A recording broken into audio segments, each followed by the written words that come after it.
ahsanu qawlan mimman da'a ila Allah wa 'amila shalihan wa qala innani minal muslimin. Dan siapakah yang lebih baik agamanya daripada orang yang menyeru kepada agama Allah dan beramal soleh dan berkata, aku termasuk orang-orang muslim berserah diri kepada Allah. Sebagian ahli tafsir menafsirkan bahwa barang siapa menyeru manusia kepada agama Allah Subhanahu wa taala dengan cara apa saja, maka ia berhak mendapat kehormatan berupa berita gembira dan pujian seperti yang disebutkan dalam ayat di atas. Misalnya para nabi berdakwah dengan menggunakan mukjizatnya, para ulama berdakwah dengan menggunakan dalil dan hujahnya, para mujahid berdakwah dengan pedangnya, dan para muadzin berdakwah dengan adzannya. Intinya siapapun yang menyeru kepada kebaikan, ia berhak mendapatkan kehormatan itu, baik mengajak kepada amal-amalan zahir maupun amal-amalan batin. Sebagaimana para ahli tasawuf yang mengajak kepada mengenal keagungan Allah Subhanahu wa taala. Sebagian ahli tafsir mengatakan bahwa waqala innal muslimin bermakna bahwa seorang muslim hendaknya bangga dengan keislamannya dan ia yakin bahwa keislamannya itulah merupakan kemuliaan baginya dan menyatakan keislamannya dengan penuh kebanggaan. Ahli tafsir yang lain menafsirkan bahwa dalam setiap kegiatan dakwah dan tabligh selayaknya kita tidak menyombongkan diri karena menjadi seorang dai.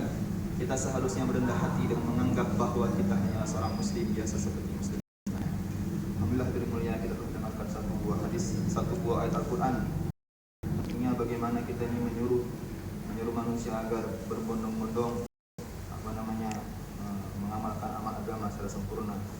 Insyaallah kita akan buat program pada asar atau sebelum maghrib nanti kita akan buat keliling dari rumah ke rumah.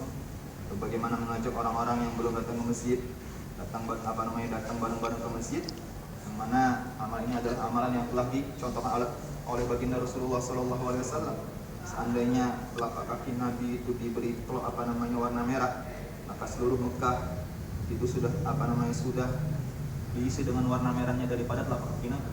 Tandanya bagaimana? Nabi Muhammad SAW itu telah serukan daripada agama ini dari rumah ke rumah, dari pintu ke pintu, dari lorong ke lorong. Kita lihat sekarang di masjid kita yang begitu megah ini hadirin, begitu banyak orang-orang yang belum mengerjakan sholat secara berjamaah. Maka nanti mereka pun akan menuntut kepada kita. Kita hari ini enak-enakan sholat di masjid ber-AC, wangi pula.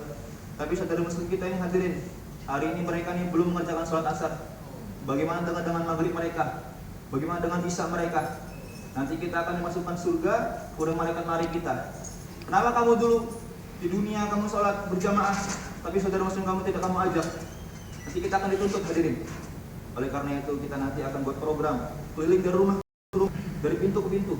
Minimal sebelah kiri 40 rumah, 40 kanan, 40 depan, 40 belakang. Untuk apa? Supaya nanti kita di akhirat tidak dituntut oleh Allah Subhanahu wa taala.